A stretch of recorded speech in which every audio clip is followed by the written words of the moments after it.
ফোনের দুনিয়ায় একটা বিশাল গোলমাল চলছে কিন্তু এই বছরের প্রথম 3 মাসেই আমাদের দেশে 56টা স্মার্টফোন লঞ্চ হয়ে গেছে।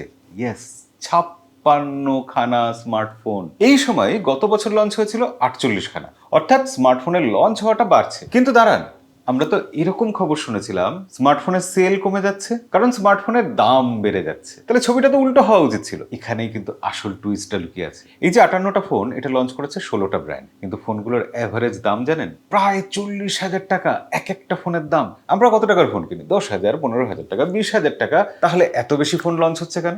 খুব সিম্পল হিসাব, আমাদের পকেট থেকে টাকা বার করার জন্য। যখন আমরা দামি ফোন কিনতে পারছি না, যখন নতুন ফোনগুলো আমাদের ভালো লাগছে না, আমরা যখন মুখ ফিরিয়ে নিচ্ছি, কোম্পানি তখন আমাদের মধ্যে একটা ফোমো ক্রিয়েট করার চেষ্টা করছে। অর্থাৎ এত এত ফোন লঞ্চ হলো, এত ভালো ভালো সব ফোন, তুমি কিনছো না মানে তুমি পিছিয়ে পড়ছো। 56টা ফোন লঞ্চ হয়ে গেছে, এখনো তুমি ফোন পাল্টাওনি। এইরকম সাইকোলজি আমাদের মনের মধ্যে ট্রিগার করার চেষ্টা করছে। তাই আজকের ভিডিওতে আপনার কাছে আমার এটাই পরামর্শ যে ফলো করে রাখুন। না না, মজা করছি। আজকের ভিডিওতে এটাই পরামর্শ যে এক্ষুনি আপনার হাতের ফোনটা বদলাবেন না। নেহাত প্রয়োজন না হলে, নেহাত বাধ্য না হলে নতুন ফোন কেনার কোনো প্রয়োজন নেই এত এক্সট্রা টাকা খরচা করে। আর হ্যাঁ, এক্ষুনি ফোন পাল্টাবেন না, দাম কমার জন্য অপেক্ষা করুন।